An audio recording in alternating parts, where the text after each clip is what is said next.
What sugar actually is. Sugar, at its core, is a family of sweet-tasting carbohydrates. The most familiar form, sucrose, is a crystalline compound made from glucose and fructose bonded together. It dissolves easily, caramelizes beautifully, and interacts with heat, water, and proteins in ways that make it indispensable in cooking. Other sugars, glucose, fructose, lactose, maltose, appear naturally in fruits, milk, grains, and vegetables. They differ in sweetness, structure, and how the body processes them, but they all share the same basic role, providing quick, accessible energy. Seedling, where sugar comes from. Two plants dominate global sugar production. A sugarcane, a tall tropical grass that stores sucrose in its stalks.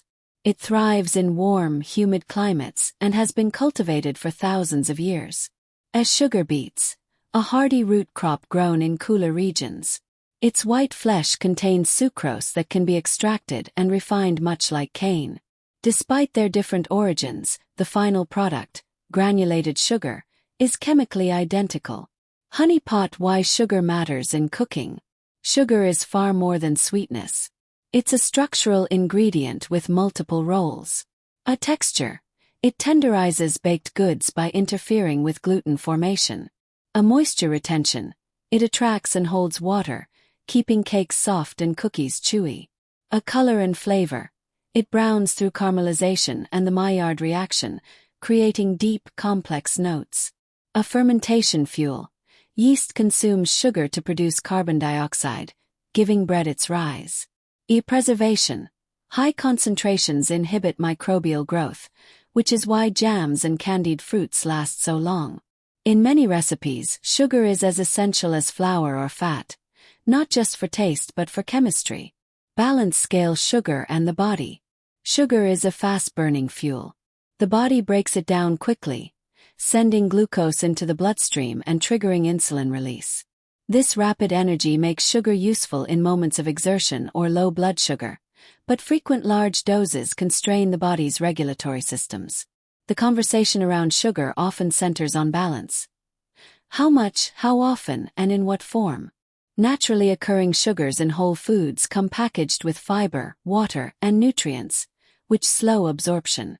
Refined sugars, especially in drinks, enter the bloodstream much faster. Compass. Cultural and emotional dimensions. Sugar has always been more than a nutrient. It's woven into rituals, celebrations, and comfort. Birthday cakes and holiday cookies. A sweet tea in the American South. A candied fruits in Lunar New Year traditions. Sweetness signals joy, generosity, and hospitality. It's a universal language of celebration. At the same time, sugar's history includes colonialism, forced labor, and global trade networks that shaped entire societies. Its story is both delightful and difficult. Test tube. Modern shifts and alternatives. As tastes and health priorities evolve, people explore alternatives. A honey, maple syrup, agave. Natural sweeteners with distinct flavors. A coconut sugar, date syrup. Minimally processed options with caramel-like notes. Artificial sweeteners. Intensely sweet compounds used in small amounts. As sugar alcohols. Lower-calorie sweeteners used in gums and low-sugar snacks. Each behaves differently in cooking and in the body, so substitutions aren't always straightforward. Spoon. The role of moderation. Sugar isn't inherently good or bad. It's a tool, culinary, cultural, emotional, and energetic. The key is understanding how it works and choosing when it enhances life rather than overwhelms it. For many people, sugar is best treated as a deliberate pleasure.